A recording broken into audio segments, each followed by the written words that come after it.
atau DNFT sektor. Assalamualaikum warahmatullahi wabarakatuh. Perkenalkan nama saya Rensyah Fatin dari DS 461. Saya Izul Ahmadika. Saya Devin Merhan. Kami dari kelompok 9 dan kami akan menunjukkan hasil kerja kelompok kami yaitu memvisualisasikan dari analisa saham yang telah kami lakukan. Di sini kami memilih saham BBRI yang mana BBRI adalah Bank Rakyat Indonesia, suatu perusahaan BUMN yang bergerak di sektor jasa keuangan. Dan selanjutnya adalah DNET yaitu Indo Retail Makmur Internasional yang bergerak di sektor konsumen dan retail.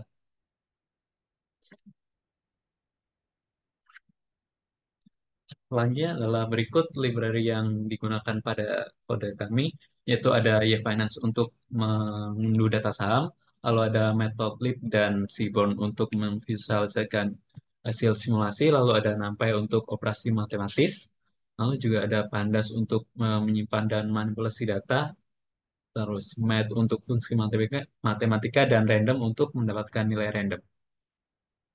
Berikut adalah kode dari analisis kinerja historis. Di sini akan dicari CAGR, volatilitas, lalu probabilitas uh, probabilitas saham naik dan turun. Untuk CAGR atau Compound Annual Growth Rate itu adalah uh, mencari mencari CAGR digunakan untuk mencari tingkat pertumbuhan tahunan rata-rata dari investasi selama periode 1 tahun. Untuk CAGR sendiri digunakan rumus harga awal dibagi dengan harga akhir lalu dipangkatkan dengan 365 dibagi jumlah hari. Lalu dibagi 100 kemudian dikurangi dengan 1. Selanjutnya adalah angka volatilitas atau ukuran variasi harga saham dari waktu ke waktu. Volatilitas ini dihitung menggunakan rumus deviasi standar, lalu kemudian dikalikan dengan akar kuadrat dari jumlah hari perdagangan dalam 1 tahun atau 262 hari. Lalu selanjutnya adalah mencari eh, probabilitas harga naik dan turun. Di sini dicari nilai sum dari keseluruhan lalu dibagi dengan eh, panjang dari returns yang ada. Lalu untuk selanjutnya adalah langkah-langkah simulasi random walk. Berikut adalah algoritma yang kami gunakan.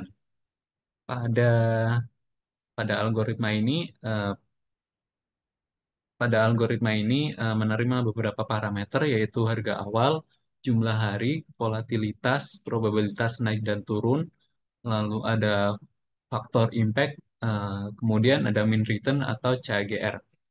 Di sini pada langkah-langkah simulasinya dilakukan untuk setiap hari dalam simulasi sebuah hasil acak naik, turun atau tetap dihasilkan dengan mempertimbangkan probabilitas masing-masing dari naik atau turunnya.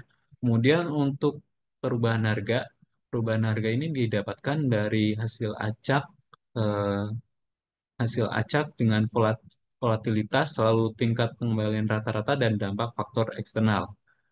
Lalu jika hasil acak menunjukkan eh, harga naik, maka dampak faktor eksternal ditambahkan. Jika menunjukkan jika hasil outcome menunjukkan turun, maka perubahan harga dikurangi dengan faktor impact. Lalu harga saham saat ini diperbarui dan ditambahkan ke daftar harga harian.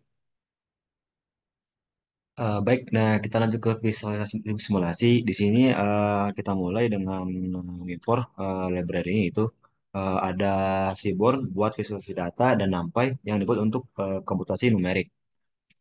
Lanjut kita untuk ke definition parameternya yang example usage with mean return. Nah, di situ ada start price itu buat harga penutupan awal saham yang kemungkinan diperoleh dari data historis. Nah, yang untuk days, nah itu jumlah hari untuk simulasi berdasarkan panjang data historis. Dan untuk yang volatility itu disebut sebagai volatilitas saham.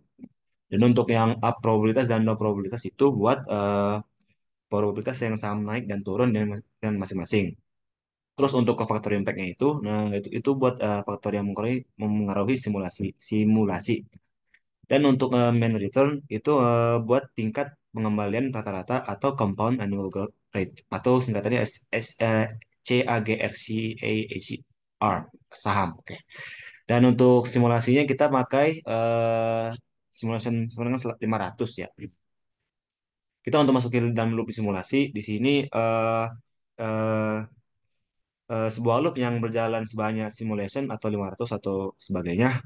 Pada setiap iterasi dia tuh memanggil fungsi simulate stock price untuk menghasilkan jalur harga saham simulasi dan hasilnya itu disimpan dalam daftar yang sim underscore price. Nah, dan untuk plot jalurnya itu tuh buat menghitung jalur rata-rata harga saham yang dari semua simulasi dan memplotnya pada sumbu kedua. Nah, dan untuk ke yang bagian terakhir yang title, nah itu tuh buat menetapkan judul untuk plot dan menampilkan visualisasinya. Ya, oke. Di sini kita bisa lihat dari saham BBRI di bagian kiri itu simulasi harga saham dengan 500 simulasi. Nah, bisa lihat situ dengan poin yang sekitar awalannya tuh 5.500.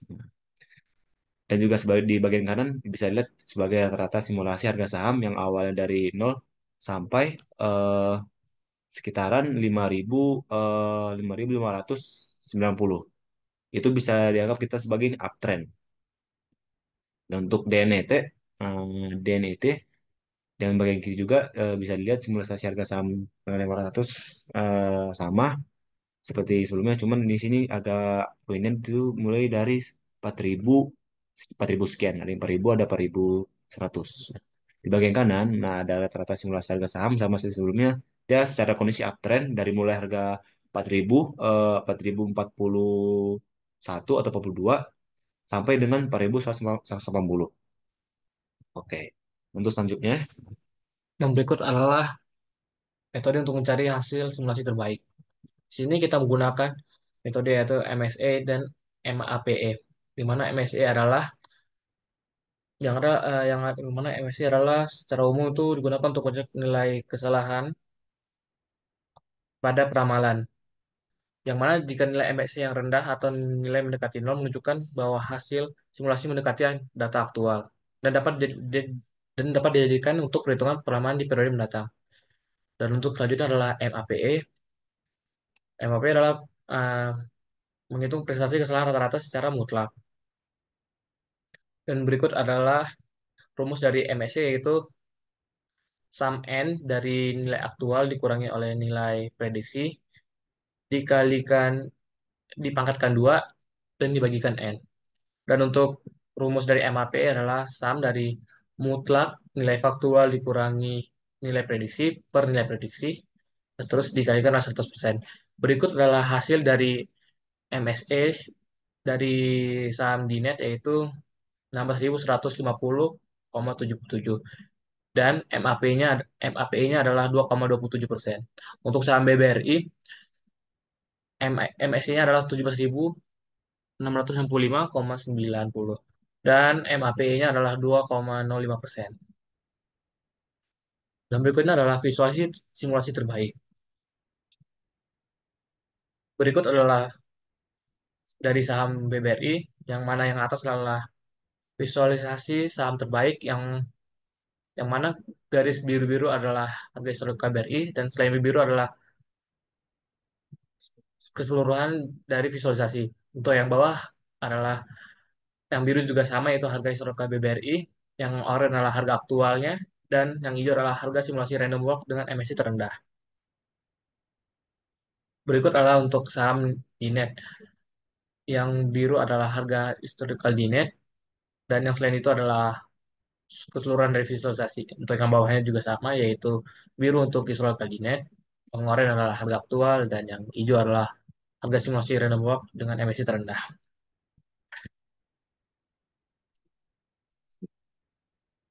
Dan kesimpulan adalah hasil simulasi BBRI dan DNET menunjukkan kemiripan dengan data aktual melalui metode pencarian nilai MSA yang paling rendah. Nilai MSA yang didapatkan digunakan untuk perhitungan periode mendatang, sehingga hasil simulasi dapat dimanfaatkan untuk peramalan yang lebih akurat. Oke, baik, sekian dari Hmm. kelompok kami. Wassalamualaikum warahmatullahi wabarakatuh.